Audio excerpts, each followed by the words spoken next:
I play Liam Adams, who's finds at the beginning of the story coming to the end of his contract at Real and waiting and hoping to be part of the England squad. And the tensions around finding new signings, after being part of the squad, and also not as young as he was a few years before, and how fit he really is.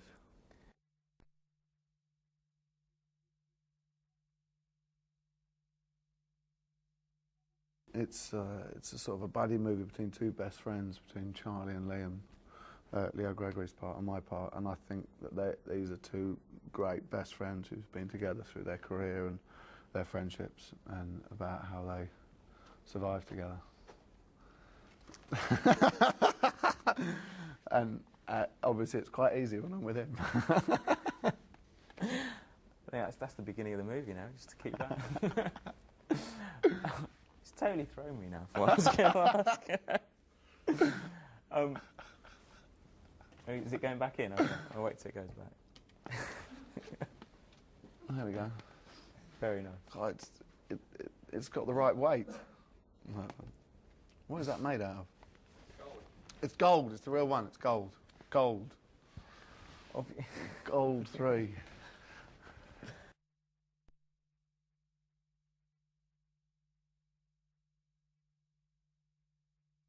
A lot of the tension in terms of the football for Liam and for Charlie is about whether they get on, whether they're starting 11 or where and when they come on as subs. They're both goal scorers. They're both finishers who will come on you would have thought in the last sort of 20 minutes to get the clinchers. And you know, if you look at sat on the bench with Crouch and Rooney and all sorts, how are you going to come on and where are you going to come on and where do you feel you deserve to be on instead of them? And they're both in similar positions. And what's nice is that as friends, they're not competitive. They're completely supportive of each other. And how they both want to have the opportunity to come and score for England.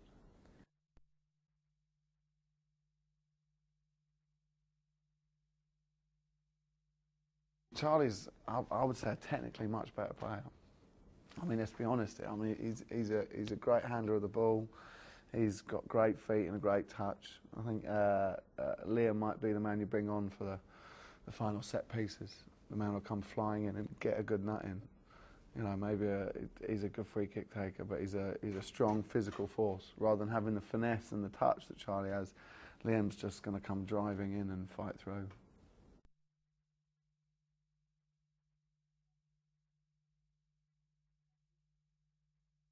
It's not just about football. It's about the life around football. And to me, ultimately, it's a buddy film. So it's this great buddy film about two best friends, and also about one's responsibilities outside of football. I have responsibility to a wonderful actress called Anya Lahiri, who plays my sort of the love interest, and it's about one's past coming to bite you, and about how you've got to stand up and take responsibilities for life outside of football and your family and your children. And also we're thinking ahead that as a footballer, your life's got a shelf life, and what do you do after that, and how do you find importance in your life after that? So I'm having a great time with Anya, sort of playing that kind of dynamic about what do we do about our life together beyond football. And it may not have worked out during football because my character's got his own little demons that have sort of shaped his career and his character, and how he can get over those and move forward.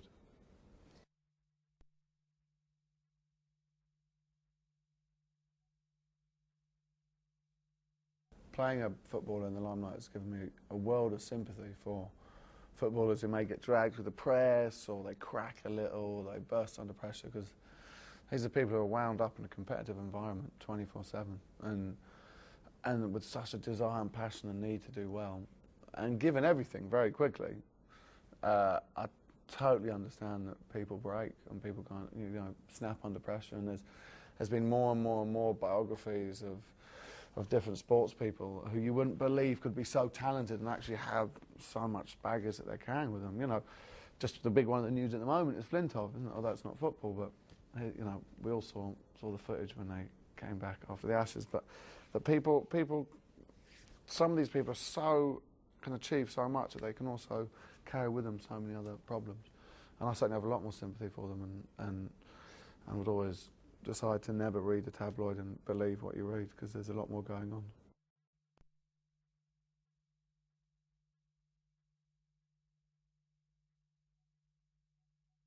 My personal connection to football was an avid lover of Arsenal. I'm a Gooner through and through. I see you got your thumbs up. Good man. So as you can imagine, although it's a buddy movie and the most brilliantly cast buddy movie ever, because Leo and I we can't believe we weren't mates years ago from the first day. There is a bit of banter about Spurs and Arsenal every second of every day. So it is. We're having a great time. I think we're going to heal the rift between White Hart Lane and, well, now the Emirates, due to our great friendship together.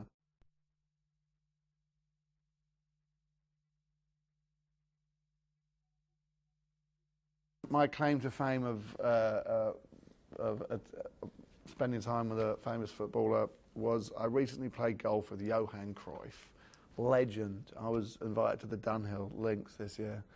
Missed the cut by a putt on the 18th, but on the first day I'm at the practice range just warming up for one of the practice days, and I'm looking over and there's Johan Cruyff teeing up next to me, and I'm thinking, oh my God, you know, beautiful swing, very gentle. He just leaned over and said, do you want to play a round of golf with me today? So me and my new friend Johan played 18 holes at Kings Barnes, and it was an absolute dream come true. And then Ruud Gullit met us on the 18th and chilled out, had a bite to eat, and Ruud drove me back to my hotel. I thought, this is beyond belief. I've got my absolute passion for football and the love of my life, golf, all wrapped into one.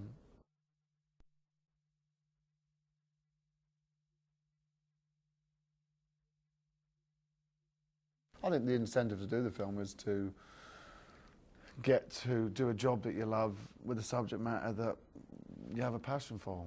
You know, I certainly have made my work through sort of independent art house cinema, and to get a call saying, do you want to go play football with the lads and get paid to do it? I thought, well, why not? You know what I mean? And I'd just come back from Argentina and I got taken to Boca. Just the greatest. It's a pilgrimage for any football player. I don't care who you support, you have to go to Boca once in your life and sit at Boca Juniors game and see how football should really be supported. I mean, it's incredible. And I'd just come back from the high of that, and I got the call literally right there and then. Well, absolutely, I'll do it, anything with football. You know, so it's been, you know, a good laugh and great fun.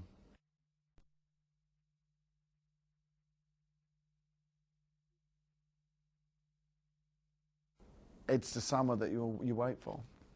You wait every single time for that summer, and your summer's written off, whether you're a kid and you're at school, and that's what your summer holiday is the World Cup, or when you're working, it's every day you're trying to convince filming to stop. I remember doing a play, and I did a play up in Sheffield, and it was when England thrashed Germany. This is the European Cup, though, but they thrashed Germany, and I think there were 6 people in the audience. And we still had to do the effing play, and we came out and took our bow, and the lead actor stood on stage, and as 6 people clapped, all bored, he said, an actor called Stephen Boxer, he said, look, I just want to thank you all for coming to the theatre and supporting the arts when England were playing Germany, and we really appreciate the priority you've made for the arts, but if it's made your evening any better, we just beat Germany 5-0, and the 6 people went,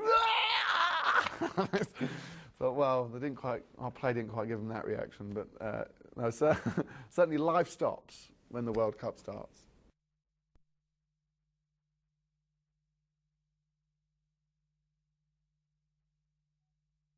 This movie appeals to football fans. It appeals to people who want a great sort of buddy feel-good movie. I think it's a family film. I think it's great fun and energetic, and it's kind of going to appeal across the board.